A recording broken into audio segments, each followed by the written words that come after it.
అందరికీ నమస్తే. ఈ పార్టీ మారిన ఎమ్మెల్యేలను పక్కాగా పకడ్బందీగా ఇరికిచ్చింది ఎవరు అంటే రేవంత్ రెడ్డి గారు. రేవంత్ రెడ్డి గారికి బాకా ఊదే మీడియా. ఎందుకంటే వీళ్ళు చేరంగానే ఈయన కండవాలు కప్పుతాడు. కండవాలు కప్పంగానే దానికి 1కి 100 సార్లు టీవీలో వాళ్ళు తిప్పుతారు. కొన్ని టీవీల వాళ్ళు చేరంగానే బీఆర్ఎస్ పని అయిపోయింది, ఇక కాంగ్రెస్లోనే మొత్తం అందరూ 35 మంది వస్తున్నారని చెప్పి ఒక వార్తను క్రియేట్ చేసి ఈ పేపర్లు ఆ పేపర్లు రకరకాల పేపర్లు అన్నీ కూడా ఒక పెద్ద ఫోటో వేసి పార్టీలో చేరిపోయినరు. లెక్కలు కూడా ఈయన 3వ ఎమ్మెల్యే, ఈయన 4వ ఎమ్మెల్యే, ఈయన 5వ ఎమ్మెల్యే, 6వ ఎమ్మెల్యే అని చెప్పి పేపర్లు ఉంటే రాస్తారు. ఇవన్నీ ఇప్పుడు ఏమైనాయంటే కోర్టులో ప్రూఫ్గా మారినాయి. నిజానికి కండువా అనేది పెద్ద ఇష్యూ కాదు. వీళ్ళు మేము దేవుని కండువ వేసుకున్నాం, లేకపోతే ఇంకేదో కండువ వేసుకున్నాం, ఇది ఆ కండువా ఇది ఈ కండువా అంటున్నారు కదా. కండువా అనేది పెద్ద ఇష్యూ కాదు కోర్టులో. ఇదంతా కూడా మనకు ఇక్కడ కూడా ఛానళ్ళ కోసమో పేపర్ల కోసమో మాట్లాడుకునే మాటలు తప్ప కోర్టులో ఇవి ఆధారం కాదు. కోర్టులో ఇప్పటి వరకు దానం నాగేందర్ ప్లస్ తెల్ల వెంకట్రావు, తర్వాత స్టేషన్పూర్ ఎమ్మెల్యే కడియం సిఆర్, ఈ ముగ్గురు విషయంలో ఈ విచారణలో దాదాపు 200 పేజీల ప్రూఫ్స్ కోర్టుకు అందించింది బీఆర్ఎస్ పార్టీ. నాకున్న సమాచారం, నేను ఎవరైతే అడ్వకేట్తో మాట్లాడితే చెప్తున్నాడు ఆయన. 200 పేజెస్ ఏముంటుందని అడిగితే ఆయన చెప్పిన ఆధారాలను ఇవే. ఏంటివి? వాళ్ళు చేరినప్పటి ఫోటోలు, తర్వాత ఆ వీడియోలు, ప్లస్ అవి మళ్ళీ టీవీలలో ప్లే అయినాయి, ప్లస్ పేపర్లలో వచ్చినాయి, వాళ్ళు చేసుకున్న ట్వీట్లు, తర్వాత వాళ్ళు ఇచ్చిన ఇంటర్వ్యూలు, తర్వాత వాళ్ళు పెట్టిన ప్రెస్ మీట్లు, తర్వాత వాళ్ళు చేర్చుకున్న కార్యకర్తల వీడియోలు, వాళ్ళు ఇచ్చిన స్టేట్మెంట్లు, ఇవి.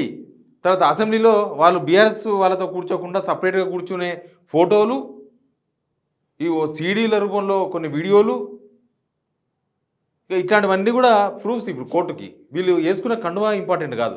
కండువా అనేది కనిపిస్తూనే ఉంది. కండువా అనేది ఇంపార్టెంట్, అదొక పెద్ద ఆధారం కాదని చెప్తున్నాను నేను. 200 పేజెస్ విత్ సిరీస్తో కలిపి కోర్టుకు ఆధారం సమర్పించారు. కోర్టు కూడా అంత ఆషామాషిగా తీసుకోలేదు. స్పీకర్ విషయంలో స్పీకర్ కూడా శాసన వ్యవస్థకు హెడ్ కదా ఆయన. కాబట్టి స్పీకర్ మీద కూడా కోర్టు అంత ఈజీగా ఇప్పటిదాకా మనం చూసినాం కదా. మన స్వతంత్ర భారతదేశంలో, మన ఉమ్మడి ఆంధ్రప్రదేశ్లో ఫస్ట్ టైం ఒక స్పీకర్కు హైకోర్టు డెడ్లైన్ పెట్టడం అనేది ఫస్ట్ టైం. ఎప్పుడు కూడా పెట్టలే. ఎప్పుడైనా వాళ్ళు నోటీస్ ఇస్తారు, స్పీకర్ ఆఫీస్ మీరు మా శాసన వ్యవస్థలో ఏలు పెట్టవద్దు అని చెప్పి ఒక రిప్లై ఇస్తారు, అయిపోతుంది. అంతకుముందు కాంగ్రెస్ ఎమ్మెల్యేలు బీఆర్ఎస్లో చేరినప్పుడు జరిగిన ప్రాసెస్ మనకు తెలుసు కదా. సేమ్ కాంగ్రెస్ వాళ్ళు కోర్టుకు పోయినరు, కోర్టుకి వెళ్ళి నోటీస్ ఇచ్చిండ్రు, అప్పుడున్న స్పీకర్ నోటీస్ ఇచ్చిండ్రు, రిప్లై ఇచ్చిండు, మీరు మా విషయాల్లో బెయిల్ పెట్టొద్దు, మీ వ్యవస్థ మీదే, న్యాయ వ్యవస్థ మీది, శాసన వ్యవస్థ మాది, అంతనే అయిపోయింది. తర్వాత సుప్రీంకోర్టు దాకా పోయిచ్చారు, అక్కడ కూడా ఈ విషయాలు తేల్చారు. కానీ సుప్రీంకోర్టులో ఈ మణిపూర్ ఇష్యూ కానీ మహారాష్ట్ర ఇష్యూ ఇవన్నీ ఫైనల్ అయిన తర్వాత ఒక ఫైనల్గా రాజ్యాంగం మీద ఒక సమీక్ష జరగాలి, స్పీకర్ కూడా రాజ్యాంగానికి లోబడే ఉండాలి, రాజ్యాంగం దాటి ఎవరు ఉండకే అవకాశం లేదని ఒక డెడ్లైన్ తీసుకొచ్చిన తర్వాత మన తెలంగాణలో, మన తెలుగు రాష్ట్రాల్లో జరిగిన ఫస్ట్ విచారణ ఇది. కాబట్టి మనకి ఇదంతా కొత్తగా అనిపిస్తుంది. మణిపూర్లో జరిగింది, మహారాష్ట్రలో జరిగింది, వాళ్ళకి తెలిసి ఏం జరిగిందో. మణిపూర్లో నేను చాలాసార్లు చెప్పిన ఆ విషయాన్ని, మణిపూర్లో ఏం జరిగిందనే విషయాన్ని. స్పీకర్ కొట్టేయకపోతే సేమ్ 4 వీక్స్ డెడ్లైన్ పెట్టి స్పీకర్ స్పందించకపోతే సేమ్ ఇక్కడ కూడా మన దగ్గర స్పీకర్ ఆఫీసు లేకపోతే ఆ ఎమ్మెల్యేలు ఇప్పుడు కడియం సిఆర్ వాళ్ళు ఏం మాట్లాడుతున్నారు, మేము హైకోర్టు అడ్వకేట్స్తో మాట్లాడుతున్నాం, మేము కేసు వేస్తాం, సుప్రీంకోర్టుకు పోతాం అంటున్నారు. అసలు వీళ్ళకి సంబంధమే లేదు. వీళ్ళు పార్టీయే కాదు, వీళ్ళ పిటిషన్లు ఏవి పనికిరావు. ఇప్పుడు కేవలం స్పీకర్ ఆఫీస్ వర్సెస్ హైకోర్టు.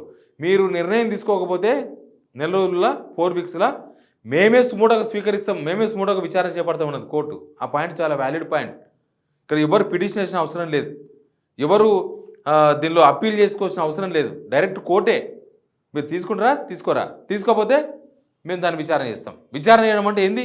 అంతే. ఇక కోర్టు ఆల్రెడీ విచారణ పూర్తి చేసి మళ్ళీ మేము సుమోటోగా కేసు తీసుకుంటామంటే, సుమోటోగా విచారిస్తామంటే దాని కథ వ్యవహారం ముదిరినట్టు. ఇంతకుముందు మనకు అక్కడ మణిపూర్లో జరిగినా మహారాష్ట్రలో జరిగినట్టు అట్లా జరిగినట్టు ఇక్కడ జరుగుతుందని అర్థం మనకు.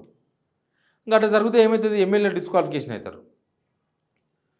ఆ డిస్క్వాలిఫికేషన్కు నుంచి తప్పించుకోనికే వేరే ఏ మార్గం లేకనే ఇంకా వీళ్ళు న్యాయ నిపుణులు అది ఇది సలహాలు సూచనలు ఇదంతా కూడా వీళ్ళంతా అంటున్నారు. కానీ మొత్తానికి రేవంత్ రెడ్డి వీళ్ళని ఇరికిచ్చిండు. ఎట్లా ఇరికిచ్చిందంటే నిజానికి వాళ్ళకి కొంతమంది, నేను ఒకరితో మాట్లాడినా, ఒక లో ప్రొఫైల్ ఉండే పార్టీలో చేరిన ఎమ్మెల్యేతో మాట్లాడితే మాకు మోసం జరిగింది అంటుండ్రు. ఏ మోసం జరిగింది మీకంటే మాకు అది చెప్పిండ్రు, ఇది చెప్పిండ్రు, 35 మంది ఎమ్మెల్యేలు వస్తారని చెప్పిండ్రు, ఈ నెల లోపలనే మొత్తం బీఆర్ఎస్ ఎల్పీ విలీనమైపోతుందని చెప్పిండ్రు. ఇప్పుడు ఇంత జరిగిన తర్వాత ఎమ్మెల్యే ఎవరైనా వస్తారా? ఇప్పుడు ఇంత రచ్చ జరిగిన తర్వాత, ఇంత రప్చర్ జరిగిన తర్వాత, ఎమ్మెల్యేల పదవులే పోయే కాడికి వచ్చిన తర్వాత నెక్స్ట్ వేరే వాళ్ళు వస్తారా? ఇంకా బీఆర్ఎస్లో ఉన్న వాళ్ళు ఎవరైనా వచ్చే అవకాశం ఉందా? ఈ చర్చ జరుగుతుంది పాలిటిక్స్లో. ఇప్పుడు తేలిన దాకా ఇంక అంతే. ఇది ఎట్లయినా కూడా కొట్టేస్తారు, ఇది ఎట్లయినా కొట్టేస్తే ఇంకెవరు వస్తారు, ఇంకెవరు రారు, ఇంకా మేమంతా ఉప ఎన్నికకు పోల్చిందేనా అని మాట్లాడుతున్నారు వాళ్ళు. కానీ ఫస్ట్ రేవంత్ రెడ్డి చెప్పిన మాటలు వేరు, ఇప్పుడు చెప్తున్న మాటలు వేరు. ఫస్ట్ రేవంత్ రెడ్డి చెప్పిందేమో అందరు వస్తారు, అయిపోతుంది, దానిలో మీరు ముందు వస్తారు కాబట్టి మీకు ఎక్కువ ప్రిఫరెన్స్ ఉంటుంది, ఇవి చెప్పిండ్రు అనేది వాళ్ళు చెప్తున్నారు. చూస్తే ఆ ప్రిఫరెన్స్ లేదు, పార్టీ లేదు, ఏమీ లేదు, తీరా ఇక్కడ దాకా వచ్చింది. ఇక ఇప్పుడు ఏం చేయాలని కూడా నిజానికి వాళ్ళకి ఏం అర్థమైతే లేదు. ఇప్పుడు స్పీకర్ మాత్రం వాళ్ళు చేరలేదని చెప్పగలడా? ఒకవేళ స్పీకర్ హైకోర్టుకు రిప్లై ఇచ్చిన అనుకోండి, అంతలోపు వాళ్ళు చేరలేదు, పార్టీ చేరలేదని చెప్తారా? బయట ఇన్ని ఎవిడెన్సెస్ 200 పేజీల ఎవిడెన్సెస్ ఇచ్చిన తర్వాత హైకోర్టుకు ఇంకా అంతకు మించింది ఏముంటుంది? వీళ్ళు ఇంకొక బెంచ్కి పోయినా, డివిజనల్ బెంచ్కి పోయినా, సుప్రీంకోర్టుకు పోయినా, సుప్రీంకోర్టు వాళ్ళు ఇచ్చిన ఆదేశాలు, వాళ్ళు ఇచ్చిన గైడ్లైన్స్ ప్రకారమే ఇప్పుడు ఈ బెంచ్ తీర్పిచ్చింది. సుప్రీంకోర్టు ఇచ్చింది సుప్రీంకోర్టు ఖండించుకుంటుందా? ఇప్పుడు ఈ ఎమ్మెల్యేలు కూడా ఎవరు కూడా పార్టీ మారలేదు అని హైకోర్టులో చెప్పలేరు. ఎందుకంటే అన్ని ఎవిడెన్సెస్ ఉన్నాయి. 200 పేజీల ఎవిడెన్సెస్ అంటే మాటలు కాదు. కాబట్టి ఈ విషయంలో ఇక జరగాల్సింది జరుగుతుంది. మిగతా దానికి ప్రిపేర్ అయి ఉండాలి తప్ప, ఆ ప్రిపరేషన్ ముందు ఏం జరగాలనో అది చేసుకోవాలి తప్ప, ఇక మేము ఏదో కడియం శ్రీహరి గారు మాట్లాడుతున్నారు, బీఆర్ఎస్ ఇంతకన్నా ఎక్కువ చేసిందని. అది పాత రోజులు సార్, అవి పాత రోజులు అయిపోయింది. నిన్న పాత రోజు, ఇవాళ కొత్త రోజు. రేపటికి పోతే ఇవాళ పాత రోజు అవుతుంది, రేపటి కొత్త రోజు వస్తుంది. మళ్ళీ మనం పాత రోజుల గురించి ఆలోచించవద్దు. పాత రోజుల్లో ఒక రకమైన వ్యవహారం ఉంటుంది, కొత్త రోజుల్లో ఒక రకమైన వ్యవహారం ఉంటుంది. ఒకప్పుడు డిజిటల్ ఎవిడెన్సెస్ లేవు. ఒకప్పుడు ఒక దొంగను పట్టుకోవాలంటే పోలీసులకు సంవత్సరం పట్టేది, కొన్నిసార్లు అసలు దొంగలే దొరకపోయేది. ఇప్పుడు అట్లా సిచ్యువేషన్. ఇప్పుడు గంట సేపట్లో దొంగను పట్టుకునేంత టెక్నాలజీ పోలీసుల దగ్గర ఉంది, అన్ని ఎవిడెన్సెస్ దొరికే ఆ సొసైటీ మనకు కనిపిస్తుంది.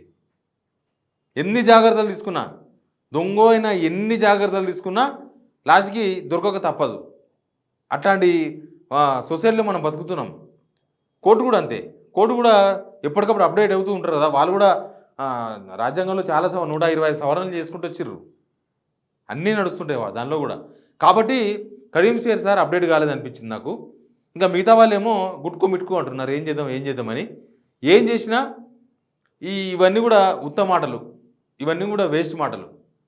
200 పేజీల ఎవిడెన్సెస్ కోర్టు దగ్గర ఉన్నాయి. అందుకే రేవంత్ రెడ్డి ఇరికిచ్చిందని చెప్తున్నా. రేవంత్ రెడ్డి కొద్దిగా చతురతతో వ్యవహరిస్తే ఇవాళ ఈ ఇన్సిడెంట్ జరిగేది కాదు. అంతకుముందు వైఎస్ రాజశేఖర రెడ్డి కొంతమంది ఎమ్మెల్యేలను తీసుకొచ్చి గ్రూపుగా పెట్టిండ్రు. ఇవన్నీ ప్రజాస్వామికంగా జరిగేటివి ఏం కావు. రేవంత్ రెడ్డి చేంజ్ చేసుకున్న ప్రజాస్వామిక వ్యవస్థ కాదు, కేసీఆర్ చేంజ్ చేసుకున్న అది కూడా కరెక్ట్ కాదు, అది కూడా ప్రజాస్వామ్యంలో కరెక్ట్ కాదు. ఇంకెవరైనా చేసుకున్నా అది ప్రజాస్వామ్యంలో కరెక్ట్ కాదు. చేర్చుకునేటప్పుడు కనీసం కొంత టెక్నికల్ చతురత లేని వ్యవహారం ఇది అని చెప్తున్నా, కనీసం అనుభవం లేని వ్యవహారం ఇది. ఇన్ని ప్రూఫ్లు ప్రతిపక్షానికి ఇచ్చి, ఇన్ని ఆధారాలు ఇచ్చి, ఇక వీళ్ళని కాపాడాలి అంటే ఇటుకేలు కాపాడతారు రేవంత్ రెడ్డి మాత్రం. సొంత మీడియానే ఇరికిచ్చి పెట్టింది ఇప్పుడు రేవంత్ రెడ్డిని. చూద్దాం ఏం జరుగుతుందో. Please subscribe signal TV.